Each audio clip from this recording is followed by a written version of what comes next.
ಎಲ್ರಿಗೂ ನಮಸ್ಕಾರ. ಬೆಳಗ್ಗೆ ಕೆಲಸ ಸ್ಟಾರ್ಟ್ ಮಾಡೋಣ ಅಂತೇಳಿ ಟೇಪ್ ಇಟ್ಕೊಂಡು ಸ್ಕೂಲ್ ಶೆಡ್ ಹತ್ರ ಬಂದು ಆ ಸ್ಕೂಲ್ ಹಾಲ್ ಕರೆದಿರೋದ್ರಿಂದ ಎಲ್ಲ ರೆಸ್ಟಲ್ಲಿದ್ದು ಟೇಪ್ ಇಟ್ಕೊಂಡು ಅಳತೆ ತೊಗೊತಿದ್ದು. ಹಾಗೆ ಇದ್ದು ಮಿಸ್ಟೇಕ್ ಏನಂದರೆ ಕಲ್ಕಂಬ ತಂದಿರಲಿಲ್ಲ. ಸೊ ಇವತ್ತಿನ ಕೆಲಸ ಇದೆ, ಇಲ್ಲೇ ನಿಲ್ಲಿಸಿ ಸ್ಕೂಲ್ಗೆ ಬೂಸ ಇಡೋಣ ಅಂತೇಳಿ ಟಬ್ಬೆಲ್ಲ ಎತ್ಕೊಂಡೋಗಿ ಮನೆ ತವ ಇಟ್ಕೊಂಡೆ. ಬೂಸ ಎಲ್ಲ ಇಡ್ತಿದ್ದೆ. ನಮಗೆ ಇಂಡಿ ಅಕ್ಷಯಕಲ್ಪದಿಂದನೇ ಕೊಡ್ತಾರೆ. ಸೊ ಎಲ್ಲ ಸ್ಕೂಲ್ಗೂ ಬೂಸ ಇಟ್ಟಿದ್ದಾಯಿತು. ಕೋಳಿಗಳು ಬೂಸ ತಿನ್ನೋದ್ರಿಂದ ನಮ್ಮ ಪಾರ್ಟ್ನರ್ ಕೋಳಿಗೊಂದು ಹೊಡೆದಿದ್ರು. ಕೋಳಿಗಳು ಇರೋದಕ್ಕೆ ಬೇಜಾರೇನೆಂದರೆ ಸ್ಕೂಲ್ಗೆ ಬೂಸ ತಿನ್ನೋದಕ್ಕೆ ಬಿಡಲ್ಲ, ತುಂಬ ಹಿಂಸೆ ಕೊಡ್ತವೆ. ಹಂಗಾಗಿ ಹೊಡೆದಿದ್ರು. ಬಟ್ ಪ್ರಾಫಿಟ್ ಇದೆ. ಮಿಷಿನ್ ಕೆಟ್ಟೋಗಿತ್ತು, ಮಿಲ್ಕಿಂಗ್ ಮಿಷಿನು ಆರ್ಡ್ರ್ ಕೊಟ್ಟಿದ್ದು ಅಕ್ಷಯಕಲ್ಪದವ್ರಿಗೆ ಹೇಳಿದ್ದು. ಅವರು ಹಾಸನಿಂದ ತರಿಸಿದ್ರು. ನಾವು ಟೌನ್ಗೆ ಹೋಗಿ ತೊಗೊಂಬಂದು ಇದು ಏರ್ ಪಂಪ್ ಮಿಷಿನ್ ಇದು ಆಯಿಲ್ ಮತ್ತು ಮಿಷಿನ್ ಕೊಟ್ಟಿದ್ದಾರೆ. ಇವೆಲ್ಲ ಸೆಟ್ ಮಾಡೋ ಅಷ್ಟರಲ್ಲಿ 12 ಗಂಟೆ ಆಯ್ತಂತೆ ರಾತ್ರಿ. ನಾನು ಅಷ್ಟರಲ್ಲಿ ಮಲಗಿದ್ದೆ. ಏನಾದರೂ ಬೆಳಗ್ಗೆ ನೋಡ್ಕೊಳ್ಳೋಣ ಅಂತೇಳಿ ಅನ್ಬಾಕ್ಸ್ ಮಾಡ್ಬೇಕಾದ್ರೆ ಮಾತ್ರ ವಿಡಿಯೋ ಮಾಡಿಕೊಂಡೆ. ಎಲ್ಲ ರೆಡಿ ಮಾಡ್ತಿದ್ರು. ಬೆಳಗ್ಗೆ ಎದ್ದು ನೋಡ್ತೀನಿ ಎಲ್ಲ ಸೆಟ್ ಮಾಡಿದ್ದಾರೆ ಮಿಷಿನ್ಗೆ. ಬೆಳಗ್ಗೆ ನೋಡಿದಾಗ ಏರ್ ಪೈಪು ಎಲ್ಲ ರೆಡಿ ಮಾಡ್ತಾಯಿದ್ರು. ಎಲ್ಲ ರೆಡಿ ಆಗ್ತಿದೆ. ಅಷ್ಟರಲ್ಲಿ ಅಕ್ಷಯಕಲ್ಪದಿಂದ ಡಾಕ್ಟ್ರು ಬಂದಿದ್ದರು. ಒಂದು ಹಸುಗೆ ಸೆಮೆನ್ ಹಾಕಬೇಕಿತ್ತು. ಸೊ ಸೆಮೆನ್ ಹಾಕಿ ವಿಸಿಟಿಂಗು ತಿಂಗಳಲ್ಲಿ ಒಂದು 4 ಸತಿ ಮಾಡ್ತಾರೆ. ವ್ಯಾಕ್ಸಿನೇಷನ್ ಇದ್ದರೆ ಅದು ಕೂಡ ಮಾಡ್ತಾರೆ.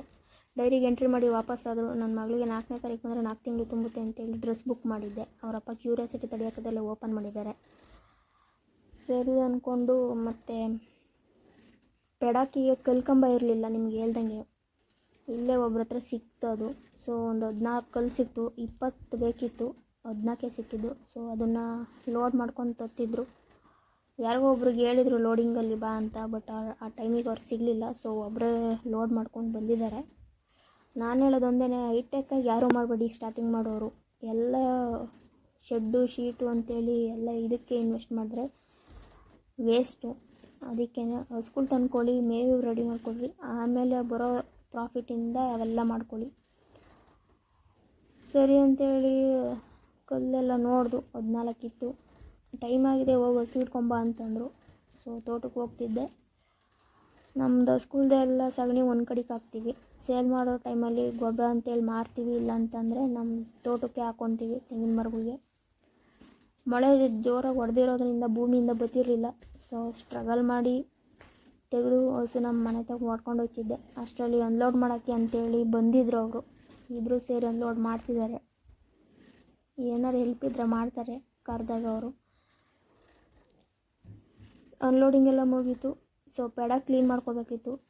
ಎಲ್ಲ ಕ್ಲೀನ್ ಮಾಡಿಕೊಂಡು ಅಳತೆ ತೊಗೋಬೇಕು, ಎಷ್ಟು ಅಡಿ ಕಂಬ ಇಡಬೇಕು ಅಂತೇಳಿ. ಕ್ಲೀನ್ ಮಾಡೋದೇ ತುಂಬ ಕೆಲಸ ಹಿಡಿತದು. ನೋಡಿ, ಗಂಜು ಹೋಗೋ ಜಾಗ ಈ ರೀತಿ ಮಾಡ್ಕೊಂಡಿದ್ದು. ಬಟ್ ಈ ರೀತಿ ಮಾಡೋಕ್ಕೆ ಹೋಗಬೇಡಿ ಯಾರೂ. ನಾವೇ ಬಿದ್ದರೂ ಕೈ ಕಾಲು ಏನಾರು ಏಟ್ ಮಾಡ್ಕೊತೀವಿ. ಸೊ ಹಂಗೆಲ್ಲ ಮಾಡ್ಕೋಬೇಡಿ. ಸದ್ಯಕ್ಕೆ ಈಗಿನ ಪರಿಸ್ಥಿತಿ ಈ ಥರ ಇದೆ.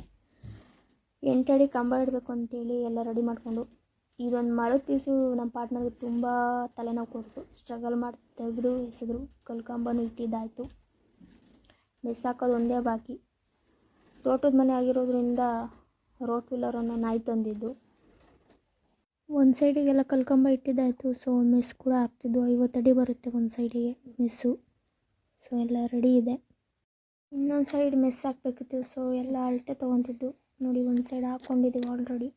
ಇನ್ನೊಂದು ಸೈಡ್ ಹಾಕೋದಕ್ಕೆ ಒಂಚೂರು ವ್ಯತ್ಯಾಸ ಆಗ್ತಿತ್ತು. ಆಲ್ರೆಡಿ 2 ಶೆಡ್ ಇದ್ರೂ ನಾವು ಇದು ಸಪ್ರೇಟ್ ಮಾಡ್ಕೊತಿದ್ದು. ಅದು ಇಟ್ಟಿಗೆ ಫ್ಯಾಕ್ಟ್ರಿಗೆ ಅಂತೇಳಿ ಮಾಡ್ಕೊಂಡಿರೋದು. ಕೆಲಸದವ್ರು ಇಲ್ದಲೇ ಅದು ಹಂಗೆ ನಿಂತಿದೆ ಕೆಲಸ. ಅಳತೆ ಮಾಡ್ತಿದ್ದಾರೆ. ಯಾಕೋ ವ್ಯತ್ಯಾಸ ಬರ್ತಿದೆ ಅಂತೇಳಿ ಮತ್ತೆ ಚೆಕ್ ಮಾಡ್ತಿದ್ರು. ನೋಡಿ, ಎಲ್ಲ ಗಂಜೆಲ್ಲ ಲೀಕಾಗಿ ಎಲ್ಲ ಗಲೀಜಾಗಿ ಕಾಣುತ್ತೆ ಪೆಡಾಕು. ಸೊ ನಾವು ಸಗಣಿಯೆಲ್ಲ ಒಂದು ಗಾಡಿಗೆ ತುಂಬಿಕೊಂಡು ತಗೊಂಡೋಗಿ ತಿಪ್ಪೆಗೆ ಹಾಕ್ತೀವಿ. ಫೈನಲಿ ಈ ಥರ ಬಂದಿದೆ ಔಟ್ಪುಟ್ಟು.